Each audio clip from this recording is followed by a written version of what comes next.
If God created the universe, then who created God? This is one of the common questions that people ask, and this is one of the comments that we got on our YouTube channel. In this video, we will go very deep into the teachings of the Upanishads to actually answer this question. So, if you are someone who is seriously looking to understand the nature of reality, then this video is for you. Many people ask these questions, but many are not ready for the answers and they are not willing to persist and go deep enough to actually find the answer. So if you actually want to know the truth, here it is. The Adhvaitha channel is about consciousness and conscious creation. Here we explore Vedanta and various other spiritual teachings from ancient India to understand the nature of reality and to consciously create a life of fulfillment and abundance. This video is in 3 parts. In part 1, let us understand the definition of God, because that is where we have to start. We must first understand what God is before we can answer this question. As per Advaita Vedanta, God or Brahman is the infinite intelligence or the infinite consciousness within which the universe is created or within which the universe has appeared. So, the entire universe is said to be inside God, and it is explained as a projection within God, and every aspect of this universe is said to be pervaded by that intelligence or God. The Chandogya Upanishad says, Sarvam Kalvidam Brahma. Every aspect of this existence is that infinite intelligence. Now, let us try to define God. Of course, it is impossible to define God because to define means to create a boundary, and God by definition is boundless. But let us try to conceive God through the limited instrument of the mind. This God or Brahman is described as Satyam Jnanam Anantam Brahma in Vedanta. Satyam means existence, Jnanam means knowledge or knowing or consciousness, and Anantam means limitlessness. This is key to understand. So God is limitless. God is infinite. What does it actually mean to be infinite? Of course, we have all heard of this term, that is infinite. But when Vedanta calls God as something that is limitless or something which is infinite, it is talking about something which is very deep. Limitlessness in time and in space. This is what we need to understand. Every object exists at a certain point in time and at a certain point in space. It exists within the time-space reality. Every object is like this, and even we are like this. We exist within this universe for a certain amount of time, and we occupy a certain amount of space at one point in time. But God is described as Ananta, the limitless one, which means God is beyond time. God is beyond space, which in turn means God simply exists without time. God exists here, God exists then, God existed, God exists, and God will continue to exist. Time is an appearance in God. And then there is space. Again, every object is limited to a certain point in space. But God is limitless in space, which means we cannot say God is here and not there. It doesn't mean everything is God. It simply means God is beyond space. We will begin to understand this more and more in the coming parts of the video. Basically, God is defined as something which is beyond the time-space reality. The time-space reality itself is described as Maya in Vedanta, and God is the infinite potential within which this Maya or time-space reality temporarily appears. And this God can also be described as the infinite consciousness as per the ancient Advaitha Vedanta. Now let us come to the second part of the video where we will understand Maya or the time-space causality. Swami Vivekananda called Maya as simply the time-space causation. The entire universe and everything that we experience right now is within the framework of time and space and causality. Our mind itself is a product of Maya. It is a product of time, space, and causation. And hence, our mind can never go beyond time, it can never go beyond space, it can never go beyond causality. We can never understand something which simply exists without respecting time. We cannot conceive something which exists beyond space, which exists here and there. We also cannot conceive something which exists by itself without causality. This is the root of the question: if God created the universe, who created God? Since our mind is a product of Maya, since our mind is a product of this universe, which is the time-space causality, whenever we think of anything, we think in terms of time, in terms of space, and in terms of causality. If we see a tree, we think of how did it come here? And then we think of the seed which was there before the tree. So, our mind within this manifested universe can only understand something with respect to time, space, and causality. And God is beyond this time, space, causality. God is beyond this boundary. And in my house, I found an old book which was the Upanishad. I had never even heard of this Upanishad before, but within that there was a beautiful verse, and it went like this: Pasha bandhas tata jivaha, pasha muktas sada shivaha. The one with bondage is Jiva, which is you and me. The one without bondage is Shiva or God. So this one sentence beautifully encapsulates the nature of God and the nature of reality. The one with bondage is Jiva, the one without bondage is Shiva or God. So, what is this bondage?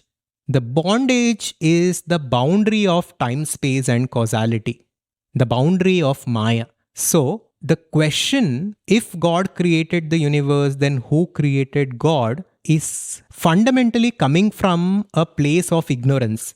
It is coming from a place of ignorance of the nature of reality. The actual reality is beyond time-space. Even scientists are slowly coming to this, and we will discuss about this in the next part of the video. So since in our experience, everything exists with respect to time, space, and causality, we think everything is like this. We think the reality itself is like this, and we look to impose the same restrictions and the same boundaries on God. God is by definition limitless. God is by definition all-powerful and infinite. How can something which is infinite be bound within the boundaries of time, space, and causality? This is the mistake that we make. We are imposing our restrictions and our limitations on God, and we are trying to understand God through the tiny instrument of mind. Think about this deeply. If that infinite God could actually fit inside your little mind, would we actually call it God? Would we actually call it infinite? The infinite is by definition infinite, and the infinite can never fit inside the finite. The mind is finite and the God is infinite. So God is simply beyond causality. God is described as Sat. It is the existence itself, without time, without space, without any modifications. Pure existence, pure consciousness is God. And this existence simply exists. Nobody created it. And this existence itself is God. And the Kenopanishad beautifully explains the nature of this God. It says, God or Brahman is that which cannot be seen but it is that which enables us to see. It is that which cannot be conceived in the mind, but it is that which through the mind itself works. So, God is the pure witness. It is the intelligence which allows for this universe to exist. It by itself is simply beyond time, space, and causality. Now, in part 3 of this video, let us look at the view of science on the subject. Now, the good thing about science is that science keeps evolving. It is never stagnant. It seeks answers and it investigates into the nature of reality. So, I think eventually science will come closer and closer to the nature of reality as explained by these ancient Upanishads. Quantum physics is now saying that everything is fundamentally energy and matter appears to exist. Some scientists are also talking about the unified field theory, a field which is a potentiality within which everything emerges and within which all the forces of nature arise from. And then Nobel laureates and physicists like David Gross are saying that the time-space reality itself may not be fundamental. Now, what does this mean? Just think about it carefully here. Time-space reality is all we know for now. For now, in our experience, the entire universe is within the framework of time and space. And if science is saying that this time and space are not fundamental and there is something which is more fundamental than the universe itself, then this is exactly what Adiguru Shankaracharya said 1,000 years ago. He said, Brahma Satya Jagat Mithya Jivo Brahmaiva Napara. The infinite consciousness is real, the world and the time-space reality is an appearance, and the Jiva, who is you and me, are one with that infinite consciousness in our essence. Now, I think this is a very interesting direction in which science is going. Let us now go deeper into the point of view of science when it comes to the creation of the universe. We have all heard of the Big Bang theory. Scientists say that this universe exploded or was created from a single point of explosion, and before this, there was nothing. So what the scientists are saying is that there was nothing and then the universe appeared. Now, obviously, this doesn't make a lot of sense. How can something come from nothing? But for a long time, this is what I heard from many places, that before the Big Bang, there was nothing. But some quantum physicists and scientists are now talking about things which are very interesting. One leading idea supported by physicists like Lawrence Krauss is that the laws of quantum mechanics allow particles to simultaneously appear and disappear. The universe itself, according to this theory, could have arisen from a state of quantum potential where time, space emerged from this potential. And I think this makes more sense. How can we say the universe appeared from nothing? Even if it seems like nothing to our mind, this simply means that that nothing is beyond the mind. Our mind cannot conceive it. That is why it looks like nothing to us. For the universe to emerge this way, there needs to be a potentiality. There needs to be a seed for the tree to emerge. So there must be a potentiality from which the universe emerged. The scientists call this potentiality as nothing and we call it God. That is the difference. The words we use does not matter.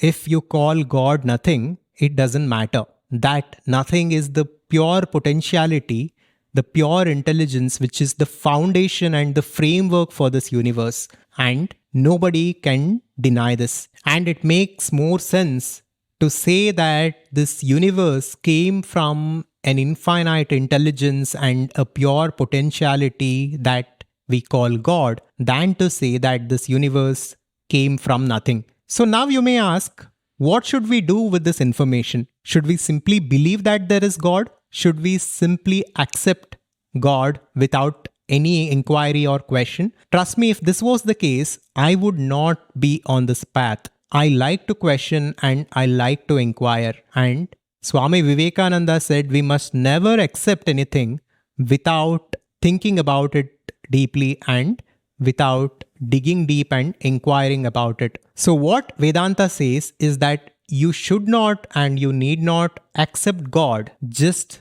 blindly. Vedanta makes a radical point here. It says, since everything is an expression of God and everything is a projection within God, even you in your essence are God. You are the infinite intelligence which is temporarily experiencing this simulation. So, according to Vedanta, you can not only experience God, but it can be an aparoksha anubhuti, which is a first hand direct perception or being. You can actually be God, says Vedanta, and it challenges us to take up this quest in order to achieve absolute fulfillment and freedom from all fear and suffering. This is the point of Vedantic teachings. I hope this video was interesting to you. If you want to understand conscious creation through which you can consciously create a life of clarity, abundance, and fulfillment by understanding the fundamental principles of Vedanta, then check out our masterclass, Conscious Creation Paradigm. And to understand consciousness in greater detail, check out this video next that we did on consciousness as the source code of reality. Thank you, and I will see you in the next one. Subscribe to Adhvaitha to wake up. Shivoham.